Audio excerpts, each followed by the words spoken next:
Everyone, it is a beautiful snowy day here in Mississippi. My kids are home because it's a snow day, as you can clearly see, one of our 2 snow days a year. And I'm working on a project that I've been working on now for a week. And it shouldn't have been a week because I've already solved this problem. But here I am again. It's a really cool build. It is an ITX motherboard with a low profile GPU.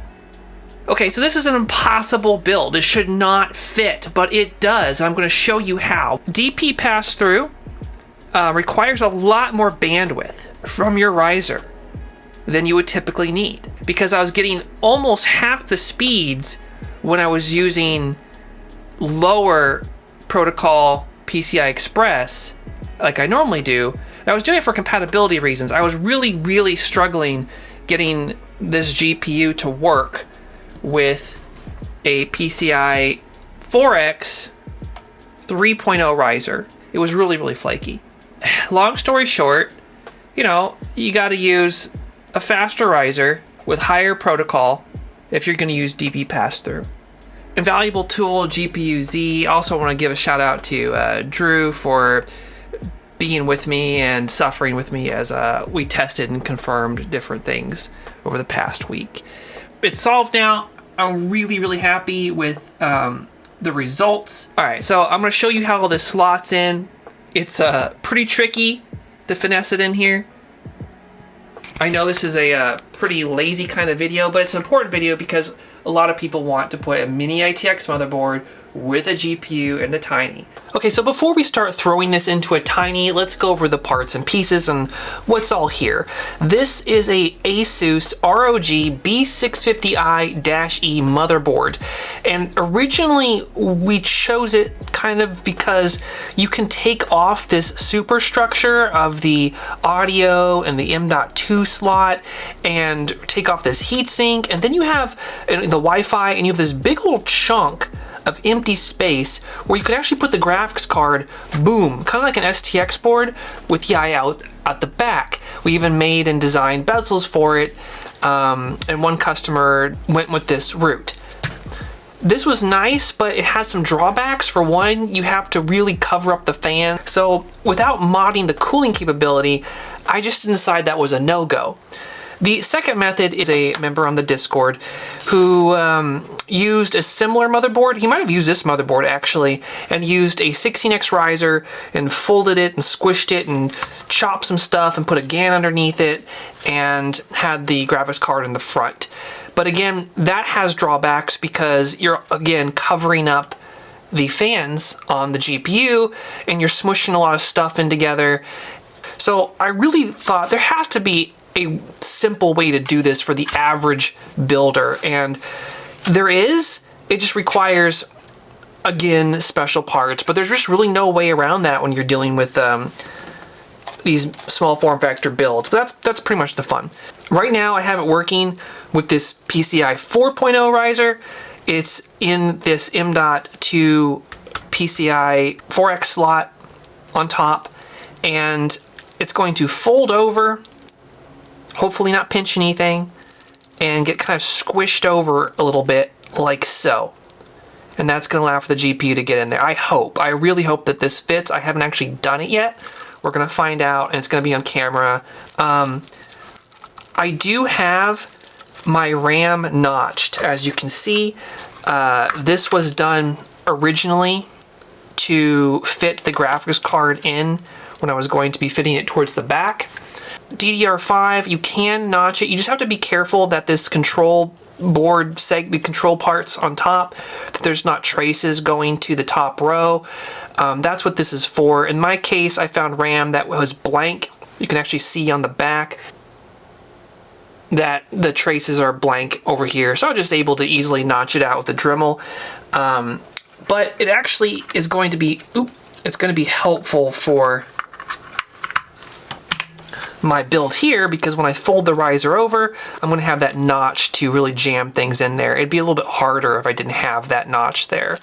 I don't think it's necessary, but very helpful. And this RAM was inexpensive, so it's not that big of a deal. The CPU is the excellent 7800 X3D. Yes, there's a new X3D processor out, but this is going to be absolutely a killer CPU that this 4060 is going to be able to be totally and completely unleashed with. And that's the other major part, is this low profile 4060. 4060 is one of the most hated graphics cards that ever released, I think. But I really thought it had amazing potential as a small form factor card. And well, it did. When they shrunk it down, ASUS and Gigabyte both have models. Definitely one of my favorite graphics cards ever. It's affordable, it's powerful, it's small, it's has a good cooler on it, which is very unusual for low profile graphics cards.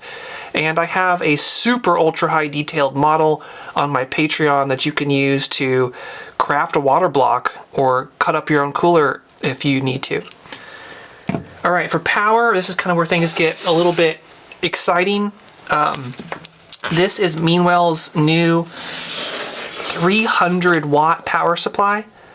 It's kind of new, I suppose. It's the LP 300-12. They have an 18 volt model, I believe, and a 24 volt model. So depending on your application, you can get the right voltage. Obviously, we need 12 volts for ITX, and the graphics cards take 12 volts. So we're just using one power supply here. And this guy is what we need. This is a secret sauce for this build because, well, the graphics card is going to be fitting down here, and it's going to have perfect ventilation. It is going to be able to suck air perfectly through the sky slots into the fans, and it's going to be able to exhaust perfectly out the side, which in this case is going to be the front of the case. This is a little extra ventilation for the fans, and then there's this duct that seals up against the side of the graphics card, the fins, so it can just blow hot air straight out. But to do that, we have to have this tiny little thing, and it's going to fit something like this, okay? I don't really have it perfectly figured out yet. I did a dry fit earlier, and it did just barely work. But that was also with the last riser. So again, we're going to see on camera whether this truly does work or not, but I have a good feeling about it. So how this wires up, very simple if you've never done this before. I have my GX16 AC plug. I have my sleeved GX16 cables, and we use these because there's not a lot of room on the back of the Tiny. I mean, it's a very tiny case, hence the name, and this allows us to get power in, because a C14 or C8 connector just certainly would not fit, and even a C6 wouldn't fit with a power switch, so that's why we use the GX16. So that's what this cable is, plus it looks pretty cool, and we have it keyed. So ground is going to go to the grounding post on the board, which is one of on 3 corners on this power supply. It's just not on that one, so you got to make sure you're reading the board to find out where the ground is. And then we have our neutral and our load lines going to the appropriate neutral and load input. And then the output, we just have 12 volts on 6 pins. So 1, 2, 3, 4, 5, 6 pins. And they're all outputting 12 volts. I have wired an 8-pin PCIe connector and spread the load across 4 pins on the power supply side. This plugs into the graphics card, obviously. The other 2 wires are going to this. This is the J-Hack plug-in 160. It's kind of like a Pico power supply from a mini box. It's pretty much a Pico power supply from mini box, except it's by my buddy J-Hack, and it's cooler than the Pico power supply, and it's black, and it has nicer cables and a nice light on it, and it's again by my buddy J-Hack, so buy this one.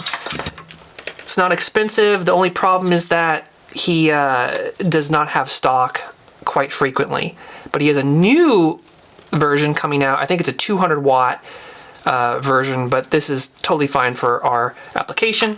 So it has a couple of these connector ports on the side, and one of them I have wired up for the EPS, the CPU 4-pin, which will plug on the motherboard right here. Bingo, which is all we need. If you've ever wondered, like, well, shouldn't I need 2 pins? Well, probably not for your mini ITX board. And a lot of the ATX motherboards have 2 8-pin connectors. You don't need to hook up both of them.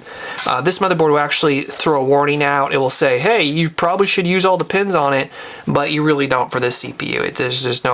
There's no reason for that. Just extra wires. Okay, so this plug-in unit, like it says, we just plug it in. Check that out. Look how easy that is. Bingo. Nice and easy. Now there is this one tiny little pin right here. I forget what this is for. I think it's a sync pin. But I have punctured my finger all the way through more than one occasion. So just be aware of that. It's painful. It's like a horse needle, dude. So just watch yourself there. I'm going to use the leads right here. And I'm going to strip them. I'm going to pin this. I want one of these because guess what? Our riser has this port on it. A lot of them don't. A lot of them just have the floppy drive connector, but this one has, I guess, a JST. So I'm going to crimp and pin that because the riser needs power. M.2 doesn't supply enough power to power a graphics card, so you need the extra supply right there. So I gotta do that still. And that's the setup for the power and the computer in a nutshell. I mean, there's nothing else to it except for the fact that I should mention that this motherboard has at least two M.2. The drive is on the back of the motherboard. And that's really what enables these awesome builds. So yeah, as I talked about the first part of the video, I'm gonna get right into this, but there's no performance loss for using a PCIe 4X riser whatsoever, as long as you have a 4.0 riser. That way you have the bandwidth to output directly to DP pass-through. Did I mention that? Because the graphics card is not going to be able to have a cable that goes out the back to the back of the case because there's just not enough room on ITX. So we're going to use the motherboard DP pass-through. So you can just plug in a USB-C cable right to his monitor and everything will work really, really well. All right, so let's put this thing together.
Okay, the riser's out. The JHack plug-in unit goes in next. Now the riser.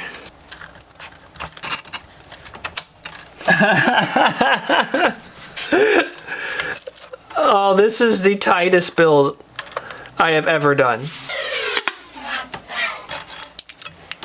My notch is really helping us out right here, but I think it would work without it.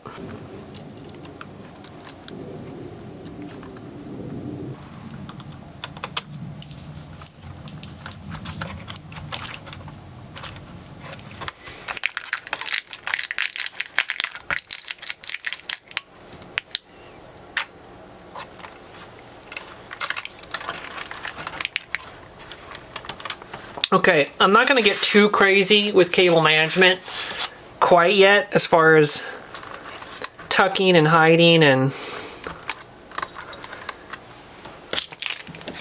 zip tying, because we gotta see if it works. And this is the big moment of truth here. It does. Looks like it works. Actually might be able to fit a fan right there. Let's look.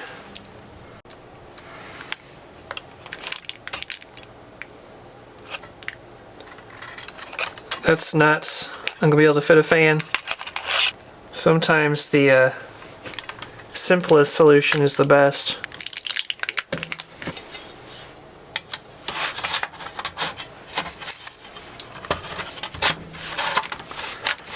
Okay, we got to pause right here because I got to answer a question that you'd most definitely have.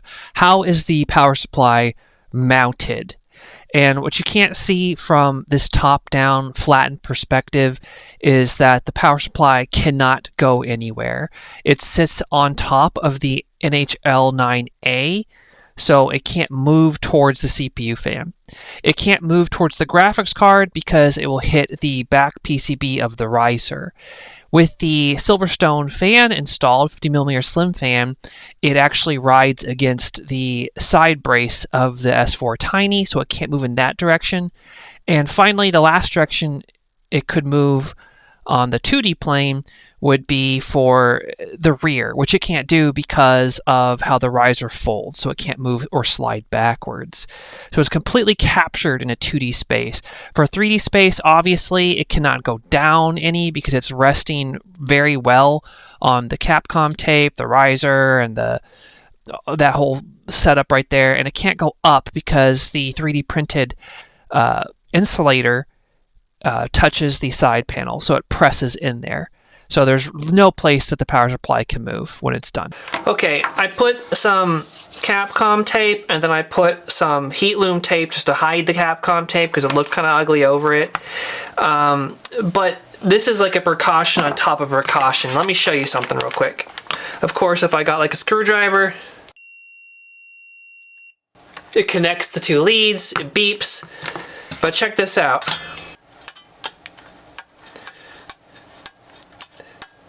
The panels are very low conductivity because they're anodized. Does not transmit electricity, except, you know, of course, if there's a scratch somewhere, which if I really poke into it, it might complete the circuit. So what I'm saying is that this is already pretty safe, but we're just taking all the extra precautions necessary since this is going to a customer.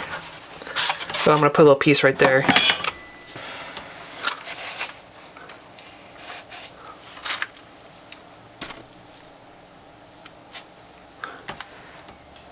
Yeah, check that out. Perfect spacing from the sky slots. So there's not going to be any air turbulence, and amazing exhaust.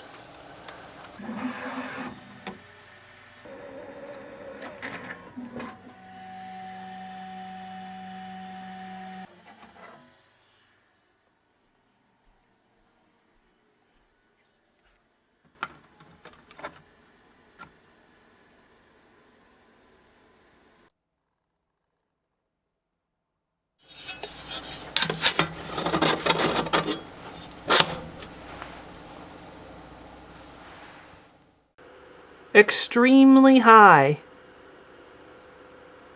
Everything's working extremely well. I have the mic pointed at the case here so you can hear the fans. It's going to sound way louder probably than it is in person, but this is the loudest Tiny that I've ever built by a huge margin.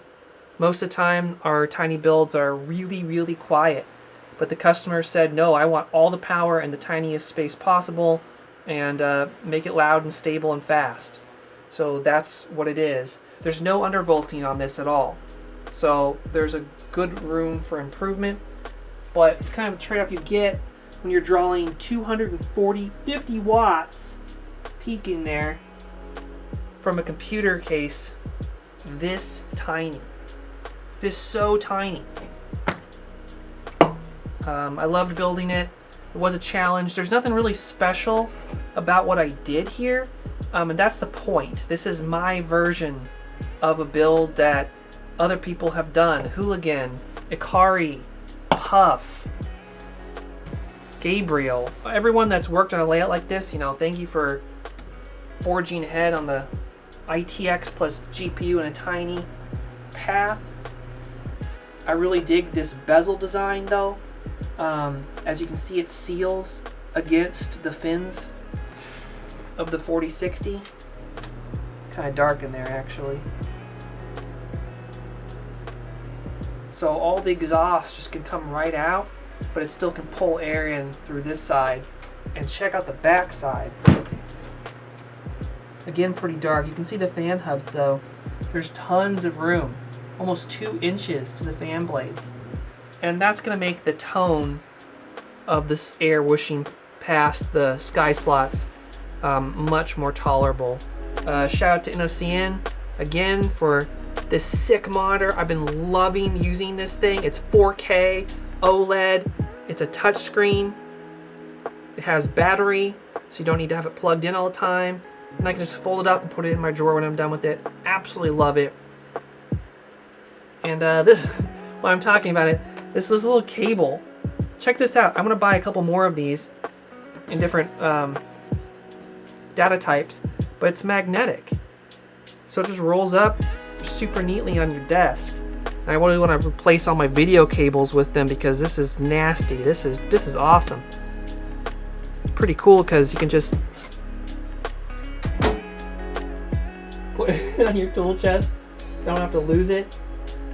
I'll put a link in the description for this vendor, but this is sick. I want all cables to be like that. But I don't want to get sidetracked just hearing myself talk. But thanks so much for attending this vlog style build. I hope that it's at least helpful so you can kind of see what you're getting into. Tiny is really an APU case, but just because it's so well laid out, you could do a lot more with it if you decide that you want to. All right, peace.